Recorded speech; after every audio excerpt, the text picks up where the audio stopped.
ഫ്യൂച്ചറിൽ ഡിപ്ലോമ ഒന്നും ഇല്ലാണ്ട് ഒരു IT-യിലേക്ക് ആയാലും ഒരു വാല്യൂ ഉണ്ടാവില്ല. അപ്പോൾ ഒരു ബാക്ക്ഗ്രൗണ്ട് ഒരു സെറ്റ് ചെയ്യണം എന്നുള്ള ഇതിൽ എടുത്തു. എൻ്റെ പേര് അശ്വിൻ, ഞാൻ കണ്ണൂരിൽ നിന്നാണ് വരുന്നത്. ഇവിടെ ക്യാമറയിൽ DSML കോഴ്സ് കഴിഞ്ഞതാണ്. നേരത്തെ പഠിച്ചത് ഞാൻ ഡിപ്ലോമ ഇലക്ട്രോണിക്സ് എഞ്ചിനീയറിംഗ് ആണ് പഠിച്ചിരുന്നത്.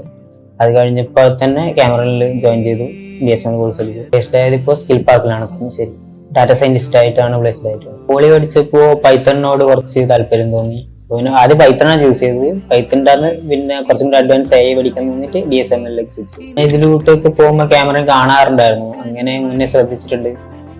അപ്പോ അത് വെച്ചിട്ടാണ് ക്യാമറയിൽ അന്വേഷിച്ച് നോക്കിയത്. ക്ലാസ് ഒക്കെ അടിപൊളിയായിരുന്നു, കൊടുത്ത പൈസക്കുള്ള മുതലായിട്ടുണ്ട്. ആദ്യം തിയറി നല്ല എല്ലാവർക്കും മനസ്സിലാകുന്ന വിധത്തിൽ നല്ല വൃത്തിക്ക് ആദ്യം തിയറി എടുത്തരും, അത് മനസ്സിലായില്ലെങ്കിൽ പിന്നെയും എടുത്തരും. എത്രത്തോളം നമുക്ക് മനസ്സിലാകുന്നു അതിനുശേഷം മാത്രമേ പ്രാക്ടിക്കൽ വർക്കിലേക്ക് പോകുന്നുള്ളൂ. അപ്പോൾ ഇവരുടെ പ്ലേസ്മെന്റ് ഗ്രൂപ്പിലേക്ക് ആഡ് ചെയ്തു. അതിനാകുമ്പോൾ പ്ലേസ്മെന്റ് ഗ്രൂപ്പിൽ നിന്ന് ഒരു ഇന്റർവ്യൂസ് ചെയ്യുന്നു. മാം സജസ്റ്റ് ചെയ്തായിരുന്നു ഇപ്പോൾ സ്കിൽ പാർക്ക്. മാം തന്നെ എടുത്ത് കൊടുത്തു അതിന്റെ റെസ്യൂമി വാങ്ങിയിട്ട്. അപ്പോൾ ഇവിടെ ഫസ്റ്റ് ഇന്റർവ്യൂ തന്നെ സെലക്ട് ആയി. ഞാൻ ഇപ്പോൾ ഒരു പൈത്തൺ ട്രെയിനറാണ്. ഞാൻ ഇവിടുന്ന് എങ്ങനെയാണോ ഞാൻ പൈത്തണും ഡാറ്റ സയൻസും ഒക്കെ പഠിച്ചത്, അതുപോലെ തന്നെയാണ് ഞാൻ അവിടെ സ്റ്റുഡൻസിനെ പഠിപ്പിക്കുന്നത്. ധൈര്യമായിട്ട് കയറാം. പ്ലേസ്മെന്റ് ഒക്കെ ജോബ് കോഴ്സ് കഴിയുമ്പോൾ തന്നെ പ്ലേസ്മെന്റ് കിട്ടുന്നുണ്ട്. 100% ആയിരുന്നു.